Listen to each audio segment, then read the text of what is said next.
भारत के 125 करोड़ नागरिक नया संकल्प, नई उमंग, नया जोश, नए सपने लेकर नववर्ष का स्वागत करेंगे। दिवाली के तुरंत बाद हमारा देश ऐतिहासिक शुद्धि यज्ञ का गवाह बना है। 125 करोड़ देशवासियों के धैर्य और संकल्प शक्ति से ये जो शुद्धि यज्ञ चला, आने वाले अनेक वर्षों तक यह देश की दिशा निर्धारित करने में अहम भूमिका निभाएगा। ईश्वर दत्त मानव स्वभाव अच्छाइयों से भरा रहता है, लेकिन समय के साथ आई विकृतियां, बुराइयों के जंजाल में वो घुटन महसूस करने लगता है।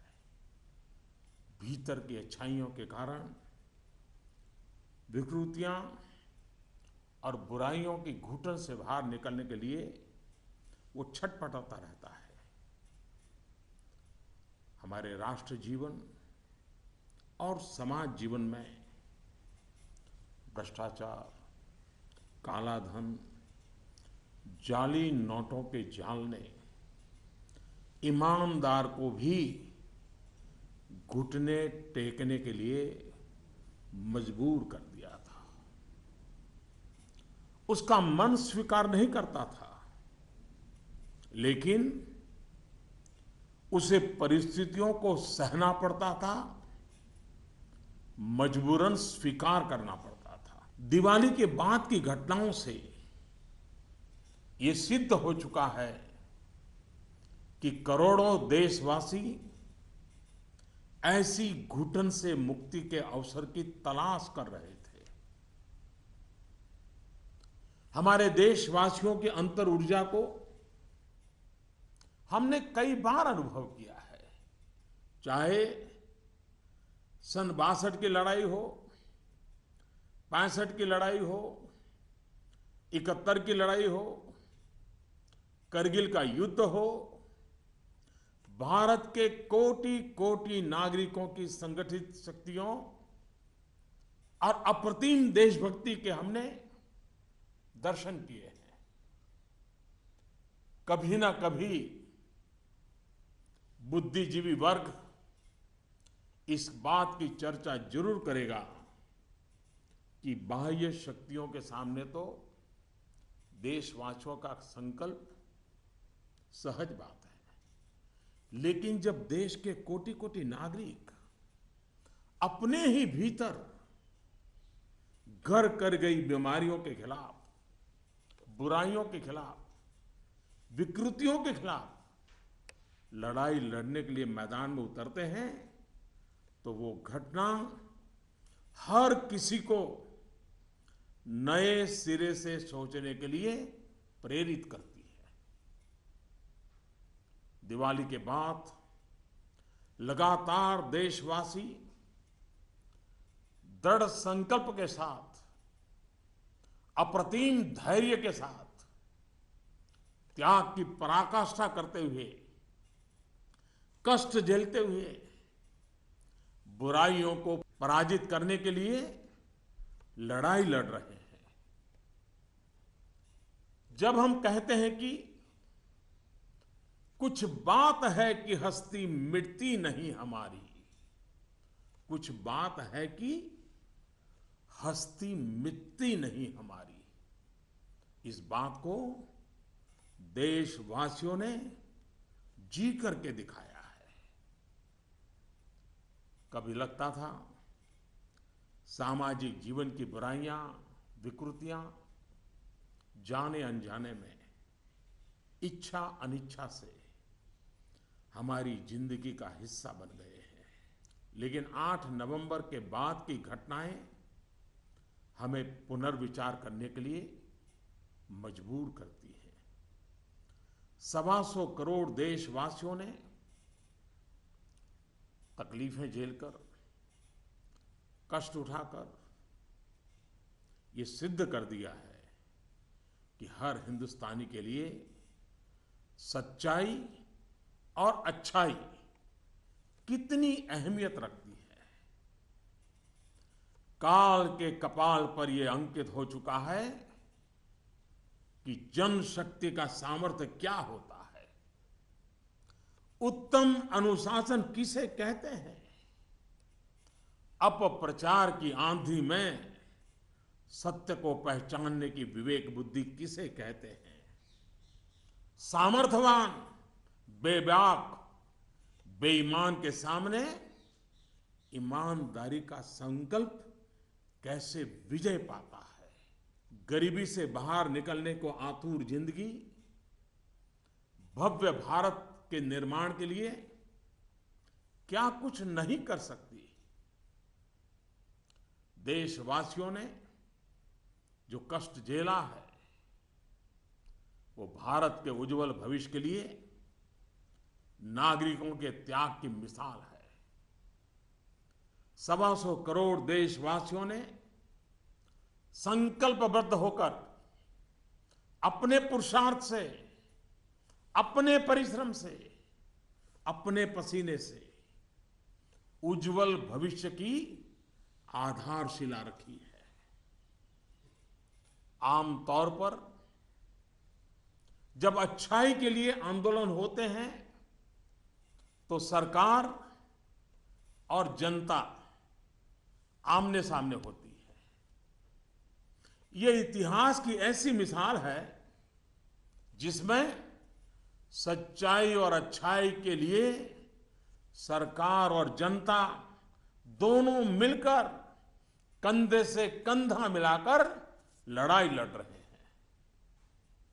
मेरे प्यारे देशवासियों, मैं जानता हूं कि बीते दिनों आपको अपना ही पैसा निकालने के लिए घंटों लाइन में लगना पड़ा, परेशानी उठानी पड़ी। इस दौरान मुझे सैकड़ों हजारों चिट्ठियां भी मिली हैं। हर किसी ने अपने विचार रखे हैं, संकल्प भी दोहराया है, साथ ही साथ अपना दर्द भी मुझसे साझा किया है। इन सब में एक बात मैंने हमेशा अनुभव की, आपने मुझे अपना मानकर के बातें कही हैं। भ्रष्टाचार, कालाधन, जाली नोट के खिलाफ लड़ाई में आप एक कदम भी पीछे नहीं रहना चाहते हैं। आपका ये प्यार आशीर्वाद की तरह है। अब प्रयास यह है कि नववर्ष में हो सके उतना जल्दी बैंकों को सामान्य स्थिति की तरफ ले जाया जाए। सरकार में इस विषय से जुड़े सभी जिम्मेदार व्यक्तियों से कहा गया है कि बैंकिंग व्यवस्था को सामान्य करने पर ध्यान केंद्रित किया जाए। विशेषकर ग्रामीण इलाकों में, दूर दराज वाले इलाकों में प्रोएक्टिव होकर के हर छोटी से छोटी कमी को दूर किया जाए ताकि गांव के नागरिकों की, किसानों की कठिनाइयां खत्म हो। प्यारे भाइयों और बहनों, हिंदुस्तान ने जो करके दिखाया है ऐसा विश्व में तुलना करने के लिए कोई उदाहरण नहीं है। बीते कुछ वर्षों में 1000 और 500 के नोट सामान्य प्रचलन में कम और पैरेलल इकोनॉमी में ज्यादा चल रहे थे। हमारी समकक्ष जो अर्थव्यवस्था वाले देशों में भी इतना कैश नहीं होता जितना हमारे यहां पहाड़ के पहाड़ हो गए। हमारी अर्थव्यवस्था में बेतहाशा बढ़े हुए नोट महंगाई बढ़ा रहे थे, काला बाजारी बढ़ा रहे थे, देश के गरीब से उसका अधिकार छीन रहे थे। अर्थव्यवस्था में कैश का अभाव, नगद का अभाव तकलीफदेह है। तो हम ये भी न भूले, कैश का प्रभाव, नगद का प्रभाव और अधिक तकलीफदेह होता है। हमारा ये प्रयास है कि इसका संतुलन बना रहे। एक बात में सभी अर्थशास्त्रियों की सहमति है कि कैश अथवा नगद अगर अर्थव्यवस्था से बाहर होते हैं तो विपत्ति है। वही कैश या नकद अगर अर्थव्यवस्था की मुख्य धारा में हो तो विकास का साधन बनता है। इन दिनों करोड़ों देशवासियों ने जिस धैर्य, अनुशासन और संकल्प शक्ति के दर्शन कराए हैं, अगर आज लाल बहादुर शास्त्री होते, जयप्रकाश नारायण होते, राम मनोहर लोहिया होते, कामराज जी होते, तो अवश्य देशवासियों को भरपूर आशीर्वाद देते।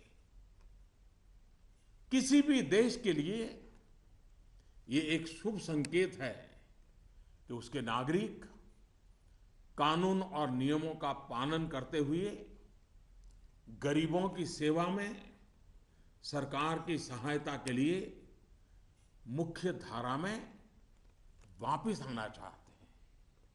इन दिनों इतने अच्छे अच्छे उदाहरण सामने आए हैं जिसका वर्णन करने में हफ्तों बीत जाए। नकद में कारोबार करने पर मजबूर अनेक नागरिकों ने कानून नियम का पालन करते हुए मुख्य धारा में आने की इच्छा प्रकट की है। यह अप्रत्याशित है और सरकार इसका स्वागत करती है। मेरे प्यारे देशवासियों, हम कब तक सच्चाइयों से मुंह मोड़ते रहेंगे? मैं आपके सामने एक जानकारी साझा करना चाहता हूं और इसे सुनने के बाद या तो आप हंस पड़ेंगे या फिर आपका गुस्सा फूट पड़ेगा। आपको जानकर के हैरानी होगी, सरकार के पास दर्ज की गई जानकारी के हिसाब से देश में सिर्फ और सिर्फ 24 लाख लोग ये स्वीकारते हैं कि उनकी आय 10 लाख रुपये सालाना से ज्यादा है। क्या किसी देशवासी के गले ये बात उतरेगी? आप भी अपने आसपास बड़ी बड़ी कोठियां, बड़ी बड़ी गाड़ियां देखते ही होंगे। देश के बड़े बड़े शहरों को ही देखें तो किसी एक शहर में आपको सालाना 10 लाख से अधिक आय वाले लाखों लोग मिल जाएंगे। क्या आपको नहीं लगता कि देश की भलाई के लिए ईमानदारी के आंदोलन को और अधिक ताकत देने की जरूरत है? भ्रष्टाचार, काले धन के खिलाफ इस लड़ाई की सफलता के कारण ये चर्चा बहुत स्वाभाविक है कि अब बेईमानों का क्या होगा, बेईमानों पर क्या बीतेगी, बेईमानों को क्या सजा होगी। भाइयों और बहनों, कानून कानून का काम करेगा, पूरी कठोरता से करेगा, लेकिन सरकार के लिए इस बात की भी प्राथमिकता है कि ईमानदारों को मदद कैसे मिले, ईमानदारों को सुरक्षा कैसे मिले, ईमानदारी की जिंदगी बिताने वालों की कठिनाई कैसे कम हो, ईमानदारी अधिक प्रतिष्ठित कैसे हो। ये सरकार सज्जनों की मित्र है और दुर्जनों को सज्जनता के रास्ते पर लौटाने के लिए उपयुक्त वातावरण को तैयार करने के पक्ष में है। वैसे ये भी एक कड़वा सत्य है कि लोगों को सरकार की व्यवस्थाओं, कुछ सरकारी अफसरों और लाल फीताशाही से जुड़े कटु अनुभव होते रहते हैं। इस कटु सत्य को नकारा नहीं जा सकता। इस बात से कौन इनकार कर सकता है कि नागरिकों से ज्यादा जिम्मेवारी अफसरों की है, सरकार में बैठे छोटे बड़े व्यक्ति की है। और इसलिए चाहे केंद्र सरकार हो, राज्य सरकार हो या फिर स्थानीय निकाय, सबका दायित्व है कि सामान्य से सामान्य व्यक्ति के अधिकार की रक्षा हो, ईमानदारों की मदद हो और बेईमान अलग थलग हो।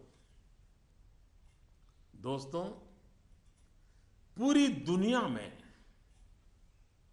एक सर्वसामान्य तथ्य है कि आतंकवाद, नक्सलवाद, जाली नोटों का कारोबार, ड्रग के धंधे से जुड़े लोग, मानव तस्करी से जुड़े लोग, हथियारों के कारोबार में लगे लोग, ये सब लोग काले धन पर ही निर्भर रहते हैं। ये समाज और सरकारों के लिए नासूर बन गया है। इस एक निर्णय ने इन सब पर गहरी चोट पहुंचाई है। आज काफी संख्या में नौजवान हिंसा का रास्ता छोड़ मुख्य धारा में लौट रहे हैं। अगर हम जागरूक रहें तो अपने बच्चों को हिंसा और अत्याचार के उन रास्तों पर वापस लौटने से बचा पाएंगे। इस अभियान की सफलता इस बात में भी है कि अर्थव्यवस्था की मुख्य धारा से बाहर जो धन था वो बैंकों के माध्यम से अर्थव्यवस्था की मुख्य धारा में वापस आ गया है। पिछले कुछ दिनों की घटनाओं से ये सिद्ध हो चुका है कि चालाकी के रास्ते खोजने वाले बेईमान लोगों के लिए आगे के रास्ते बंद हो चुके हैं। टेक्नोलॉजी ने इसमें बहुत बड़ी सेवा की है। आदतन बेईमान लोगों को भी अब टेक्नोलॉजी की ताकत के कारण काले कारोबार से निकलकर कानून नियम का पालन करते हुए मुख्य धारा में आना ही होगा। साथियों, बैंक कर्मचारियों ने इस दौरान दिन रात एक किए हैं। हजारों महिला बैंक कर्मचारी भी देर रात तक रुककर इस अभियान में शामिल रही है। पोस्ट ऑफिस में काम करने वाले लोग, बैंक मित्र, सभी ने सराहनीय काम किया है। हाँ, आपके इस भगीरथ प्रयास के बीच कुछ बैंकों में कुछ लोगों के गंभीर अपराध भी सामने आए हैं। कहीं कहीं सरकारी कर्मचारियों ने भी गंभीर अपराध किए हैं और आदतन फायदा उठाने का निर्लज्ज प्रयास भी हुआ है। इन्हें बख्शा नहीं जाएगा। भाइयों बहनों, देश के बैंकिंग सिस्टम के लिए एक स्वर्णिम अवसर है। इस ऐतिहासिक अवसर पर मैं देश के सभी बैंकों से आग्रहपूर्वक एक बात कहना चाहता हूं। इतिहास गवाह है कि हिंदुस्तान की बैंकों के पास एक साथ इतनी बड़ी मात्रा में, इतने कम समय में धन का भंडार पहले कभी नहीं आया था। बैंकों की स्वतंत्रता का आदर करते हुए मेरा आग्रह है कि बैंक अपनी परंपरागत प्राथमिकताओं से बाहर निकलकर अब देश के गरीब, निम्न मध्यम वर्ग और मध्यम वर्ग को केंद्र में रखकर अपने कार्य का आयोजन करें। आज पूरा हिंदुस्तान जब पंडित दीनदयाल उपाध्याय की जन्म शताब्दी वर्ष को गरीब कल्याण वर्ष के रूप में मना रहा है, तब बैंक भी लोकहित के, गरीब कल्याण के इस अवसर को हाथ से न जाने दे। हो सके उतना जल्दी लोकहित में उचित निर्णय करें और उचित कदम उठाएं। जब निश्चित लक्ष्य के साथ नीति बनती है, योजनाएं बनती हैं, तो लाभार्थी का सशक्तिकरण तो होता ही है, साथ साथ इसके तात्कालिक और दूरगामी फल भी अवश्य मिलते हैं। पाई पाई पर बारीक नजर रहती है और इससे अच्छे परिणामों की संभावना भी पक्की होती है। गांव, गरीब, किसान, दलित, पीड़ित, शोषित, वंचित और हमारी महिलाएं जितनी सशक्त होगी, आर्थिक रूप से अपने पैरों पर खड़ी होगी, देश उतना ही मजबूत बनेगा और विकास भी उतना ही तेज होगा। सबका साथ, सबका विकास, इस ध्येय वाक्य को चरितार्थ करने के लिए नववर्ष की पूर्व संध्या पर देश के 125 करोड़ नागरिकों के लिए सरकार कुछ नई योजनाएं ला रही है। दोस्तों, स्वतंत्रता के इतने साल बाद भी देश में लाखों गरीबों के पास अपना घर नहीं है। जब अर्थव्यवस्था में काला धन बढ़ा, तो मध्यम वर्ग की पहुंच से घर भी खरीदना दूर हो गया था। गरीब, निम्न मध्यम वर्ग और मध्यम वर्ग के लोग घर खरीद सकें, इसके लिए सरकार ने कुछ बड़े फैसले लिए हैं। अब प्रधानमंत्री आवास योजना के तहत शहरों में इस वर्ग को नए घर देने के लिए 2 नई स्कीमें बनाई गई हैं। इसके तहत 2017 में घर बनाने के लिए 9 लाख रुपए तक के कर्ज पर ब्याज में 4% की छूट और 12 लाख रुपए तक के कर्ज पर ब्याज में 3% की छूट दी जाएगी।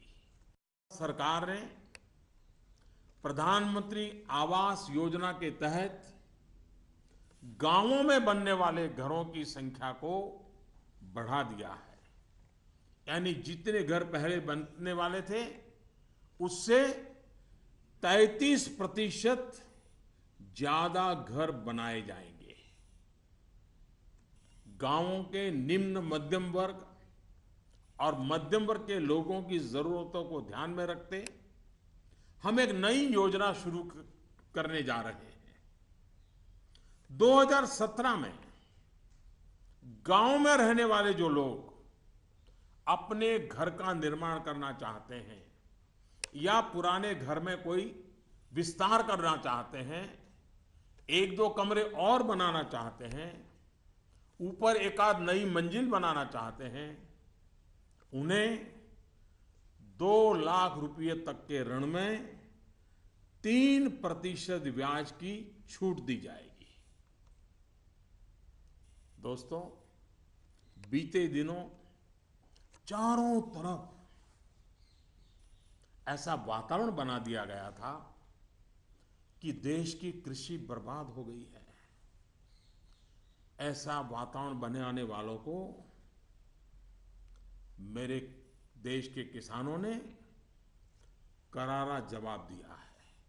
पिछले वर्ष की तुलना में इस वर्ष रबी की बुआई में 6% ज्यादा वृद्धि हुई है। फर्टिलाइजर भी 9% ज्यादा उठाया गया है। सरकार ने इस बात का लगातार ध्यान रखा कि किसानों को बीज की दिक्कत ना हो, खाद की किल्लत ना हो, कर्ज लेने में परेशानी ना आए।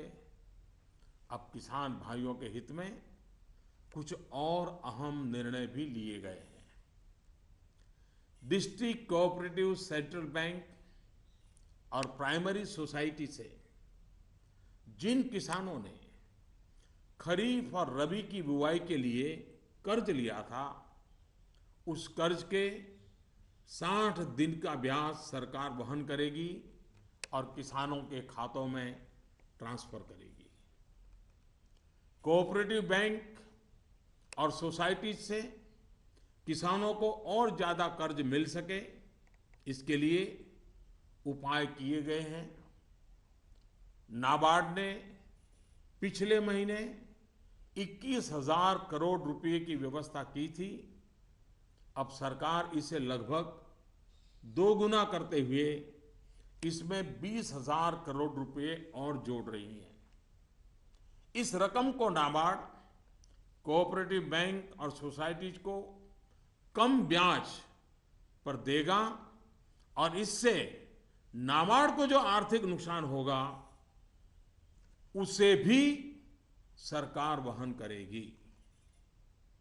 सरकार ने यह भी तय किया है कि अगले 3 महीने में 3 करोड़ किसान क्रेडिट कार्डों को रुपे कार्ड में बदला जाएगा। किसान क्रेडिट कार्ड में एक कमी यह थी कि पैसे निकालने के लिए बैंक जाना पड़ता था। अब जब किसान क्रेडिट कार्ड को रुपे कार्ड में बदल दिया जाएगा तो किसान कहीं पर भी अपने कार्ड से खरीद बिक्री कर पाएगा। भाइयों और बहनों, जिस प्रकार देश की अर्थव्यवस्था में कृषि का महत्व है, उसी प्रकार विकास और रोजगार के लिए लघु और मध्यम उद्योग, जिसे एमएसएमई भी कहते हैं, इसका भी महत्वपूर्ण योगदान है। इस बात को ध्यान में रखते हुए सरकार ने इस क्षेत्र के लिए कुछ निर्णय लिए हैं जो रोजगार बढ़ाने में सहायक होंगे। सरकार ने तय किया है कि छोटे कारोबारियों के लिए क्रेडिट गारंटी 1 करोड़ रुपए से बढ़ाकर 2 करोड़ रुपया करेगी। भारत सरकार एक ट्रस्ट के माध्यम से बैंकों को ये गारंटी देती है कि आप छोटे व्यापारियों को लोन दीजिए, गारंटी हम लेते हैं, अब तक यह नियम था कि 1 करोड़ रुपए तक के लोन को कवर किया जाता था। अब 2 करोड़ रुपए तक का लोन क्रेडिट गारंटी से कवर होगा। एनबीएफसी यानी कि नॉन बैंकिंग फाइनेंशियल कंपनी से दिया गया लोन भी इसमें कवर होगा। सरकार के इस फैसले से छोटे दुकानदार, छोटे उद्योगों को ज्यादा कर्ज मिलेगा। गारंटी का खर्च केंद्र सरकार द्वारा वहन करने के कारण इन पर ब्याज दर भी कम होगी।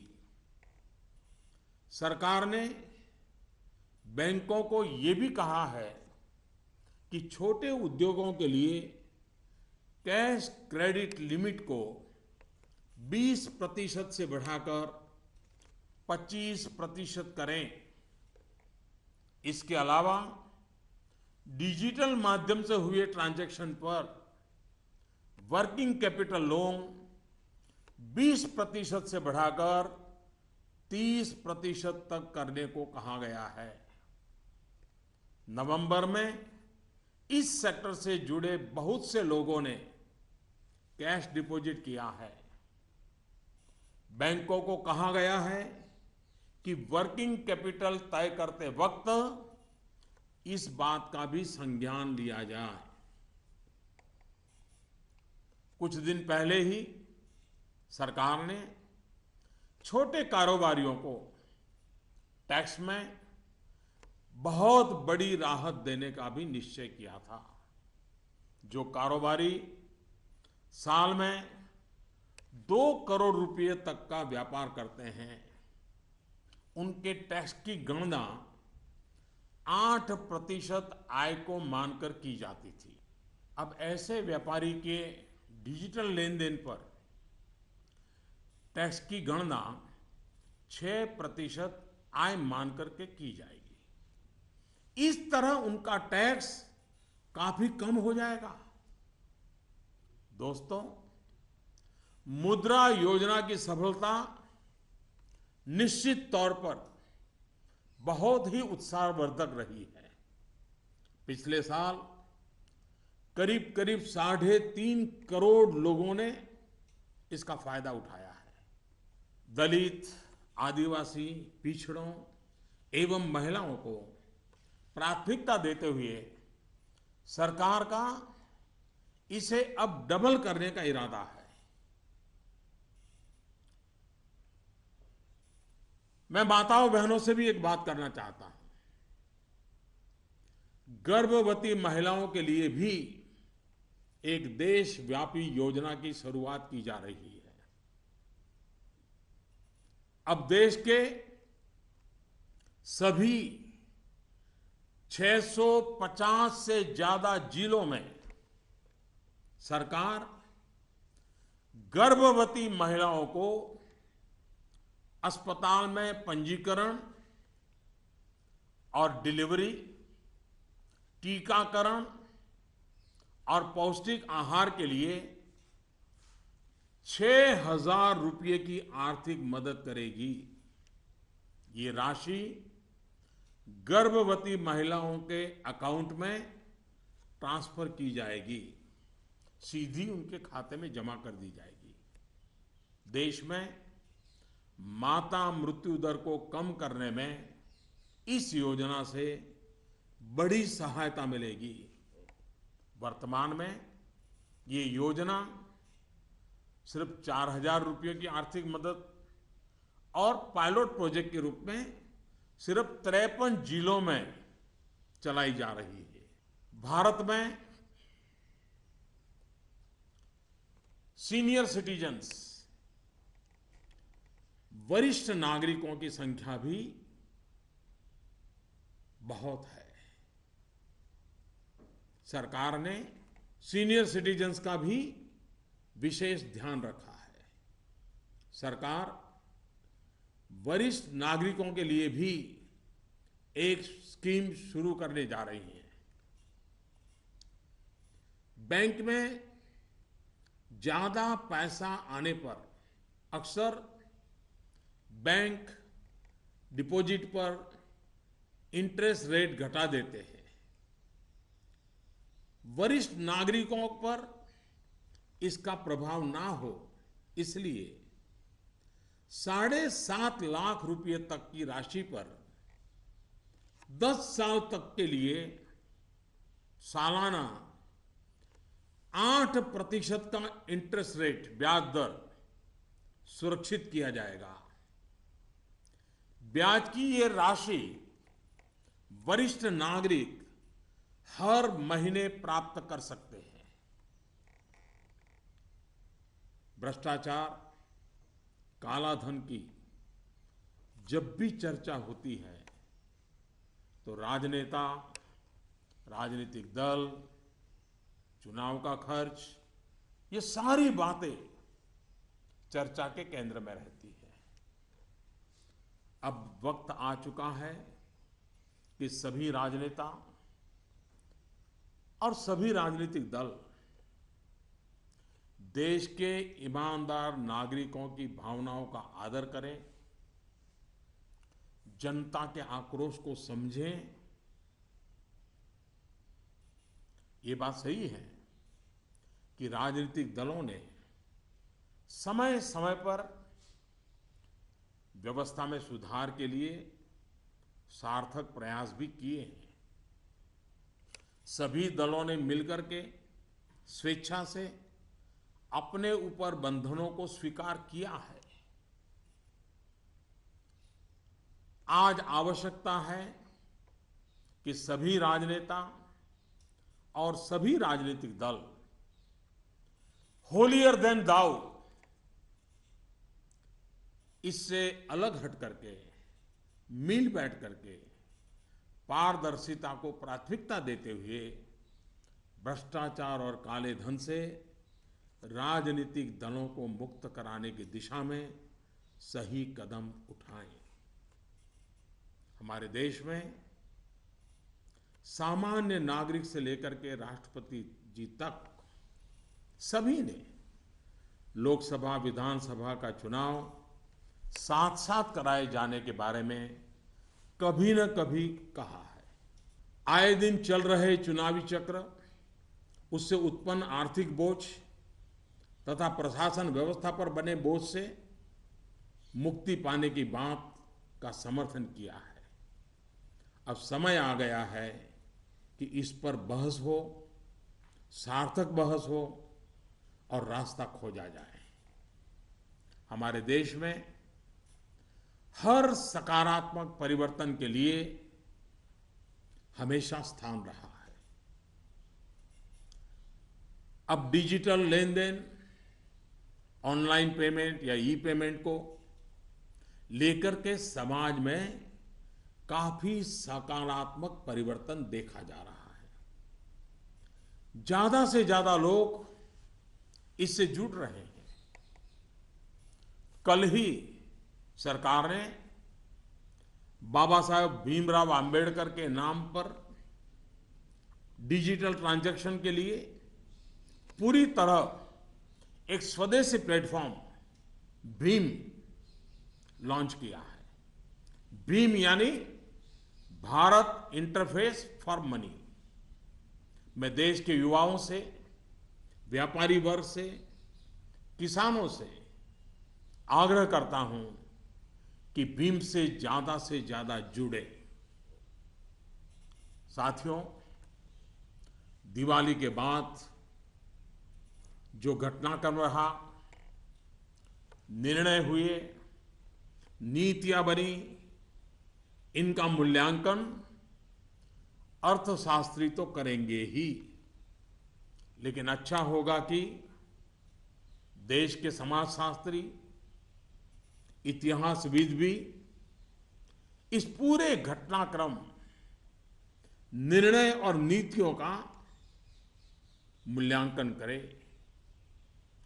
एक राष्ट्र के रूप में भारत का गांव, गरीब, किसान, युवा, पढ़े लिखे, अनपढ़, पुरुष, महिला, सबने अप्रतिम धैर्य और लोक शक्ति का दर्शन कराया है।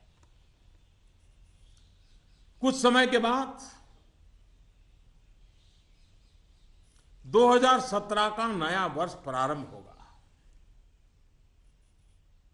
आज से ठीक 100 साल पहले 1917 में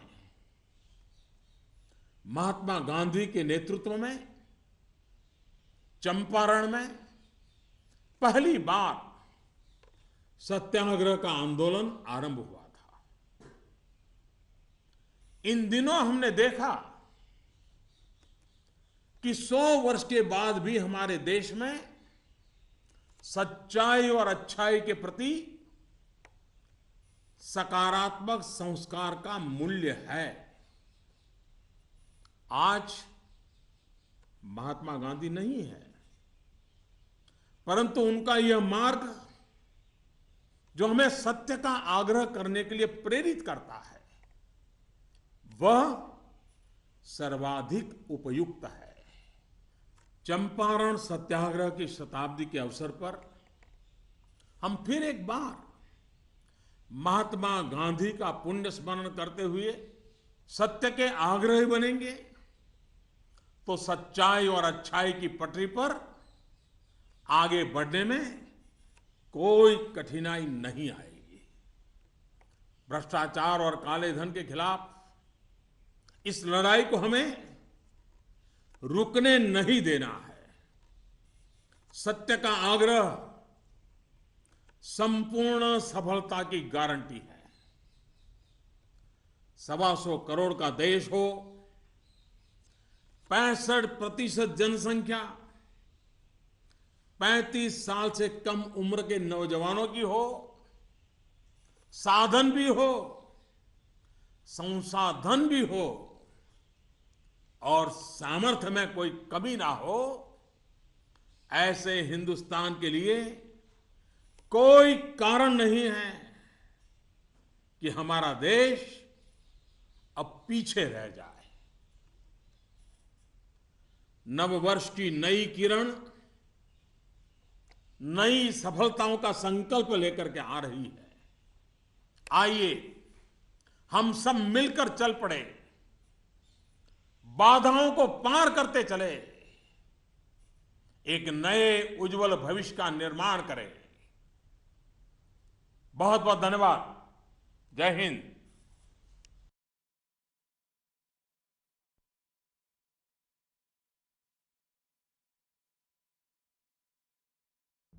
My fellow citizens, namaskar. In a few hours, we will be ushering in the new year of 2017. 125 crore Indians will join the rest of the world in welcoming it with new hope, new energy, and new dreams. Since Diwali, our nation has been witness to a historic rite of purification. The patience, discipline, and resolve displayed by 125 crore Indians will play a critical role in shaping the future of the nation for years to come. In God's creation, humans are endowed with fundamental goodness. With time, the distortions of badness creep in. People feel suffocated in a bad environment and struggle to come out of it.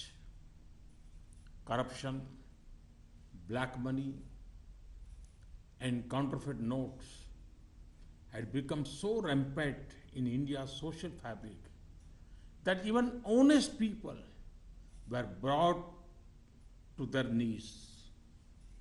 People were forced by circumstances in defiance of their inherent goodness it seems at times that evils and corruptions of society, knowingly or unknowingly, intentionally or unintentionally, had become a part of our daily lives.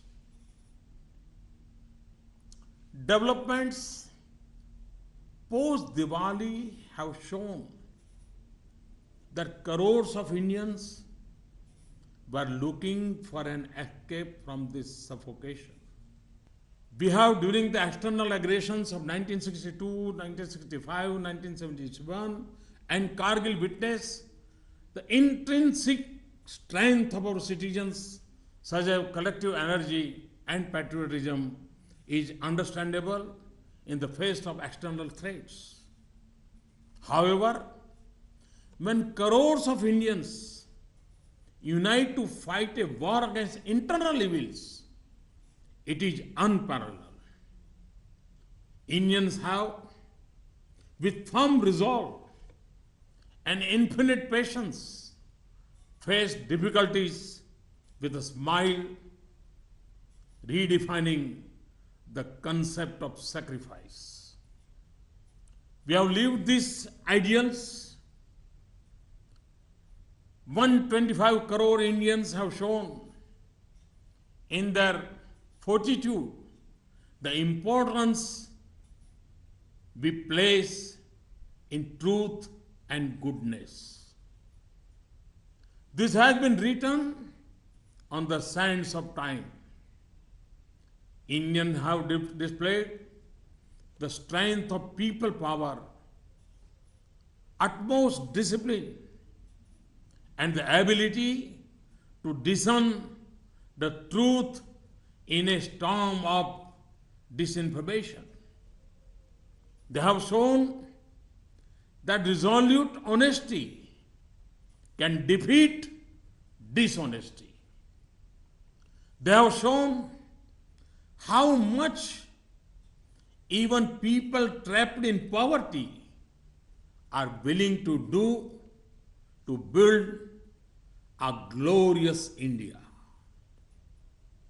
The people, through persistence, sweat, and toil, had demonstrated to the world an unparalleled example of citizens' sacrifice for the brighter future of nation. Usually, when people's movements have arisen, the people and the government have been at loggerheads. It is historic that both the people and the government are on the same side in this battle against evil. The government is well aware that in this period you had to queue up and face difficulty in withdrawing your own money. I received letters from many people. They have shared their pain and sorrow with me, but also emphasized their support. You have talked to me as one of your own. In this fight against corruption and black money, it is clear that you wish to walk shoulder to shoulder with us. For us in government, this is a blessing. My effort is to take the banking system to normalcy as fast as possible in the new year. I have asked all concerned officers in the government to focus their attention to this task.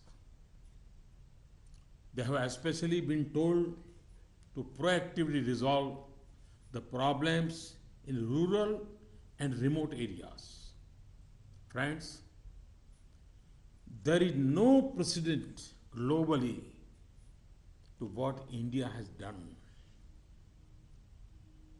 Nations similar to us do not have the amount of currency that we had. Over the last 10 to 12 years, 500 and 1000 rupees currency notes were used less for legitimate transactions and more for parallel economy. The excess of cash was fueling inflation and black marketing. It was denying the poor their due. Lack of cash causes difficulty, but excess of cash is even more troublesome. Our aim is to achieve a balance.